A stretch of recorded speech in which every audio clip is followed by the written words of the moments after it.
Sambhaji brigade आहे या संघटनेने देखील या ठिकाणी पाठिंबा दिलेला आहे आणि रयत क्रांती शेतकरी संघटना आहे त्यांनी देखील या आंदोलनाला पाठिंबा दिलेला आहे। आपण बघू शकता कशी स्थिती आहे।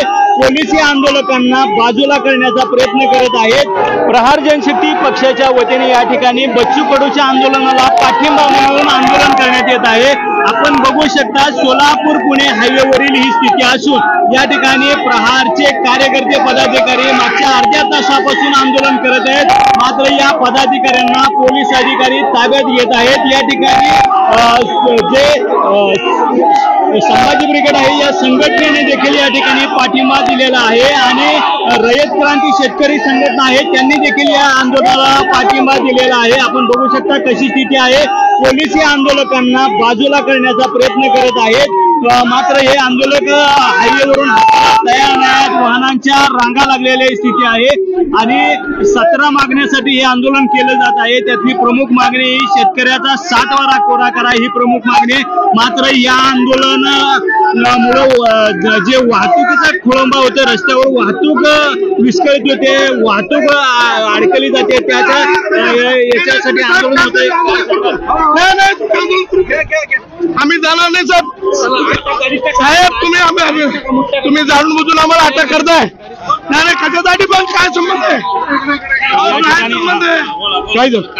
या ठिकाणी पोलिसांनी आंदोलन मोडीत काढण्याचा प्रयत्न केलेला आहे। आपण पाहता की आम्ही सनदशील मार्गाने आंदोलन करत होतो। आमचे सगळे शांततेत कार्यकर्ते होते, रस्त्यावर बसले होते, परंतु यांना कुणाचंही या सरकारला घेणं देणं नाही। या बी बिचाऱ्यांचं काय नाही।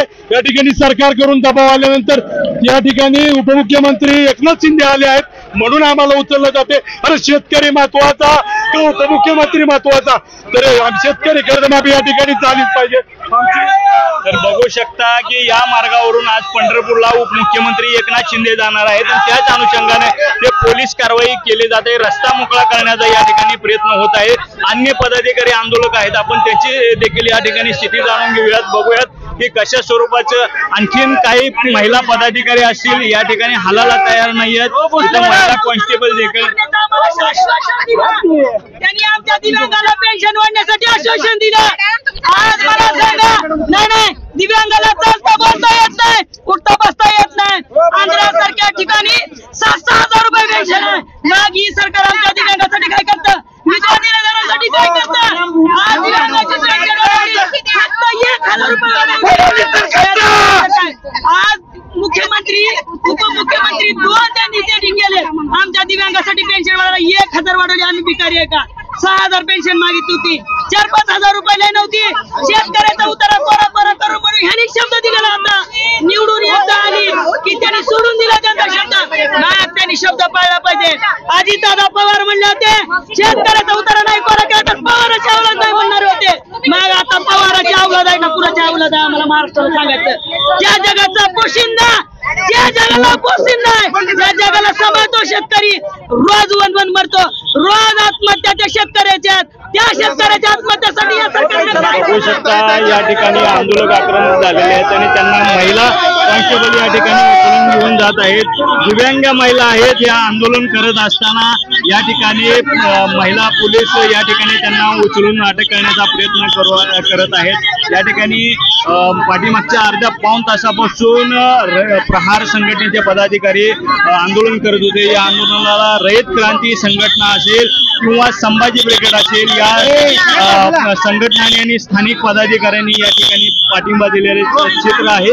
मात्र आता जवळपास सगळे आंदोलकांना या ठिकाणी काढलेला आहे, ताब्यात घेतलेला आहे आणि फक्त 2च पदाधिकारी राहिलेले आहेत। पाठीमागच्या 10-15 मिनिटापासून पोलीस त्यांना उठवण्याचा प्रयत्न करत आहेत, मात्र ते उठत नाही। अगदी या भावना बघा।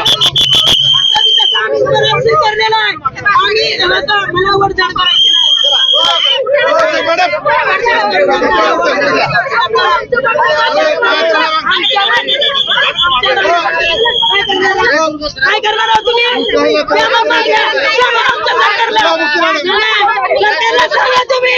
सरकारला सांगा की आपण लोक आज रस्त्यावर बसून आंदोलन करायला, शेतकरी लोक रस्त्यावर उतरून आंदोलन करायला सांगा तुम्ही। इकडे मागू दे ना, इकडे पोट भरू दे ना, आम्ही जगायचं कसं? काय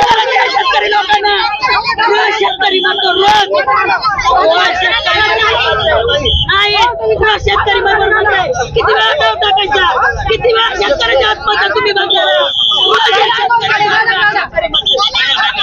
तर हे 7/12 कोरा करण्याच्या प्रमुख मागणीसाठी अन्य 17 मागण्याचा पाठिंबा म्हणून या ठिकाणी आंदोलन करण्यात येत होतं. मात्र हे आंदोलन पोलिसांनी या ठिकाणी चिरडून टाकलेलं आहे. जे आंदोलक होते सगळ्यांना इथं ताब्यात घेतलेलं आहे आणि जे 2 महिला राहिले होते त्यांना देखील या ठिकाणी ताब्यात घेण्यात आले.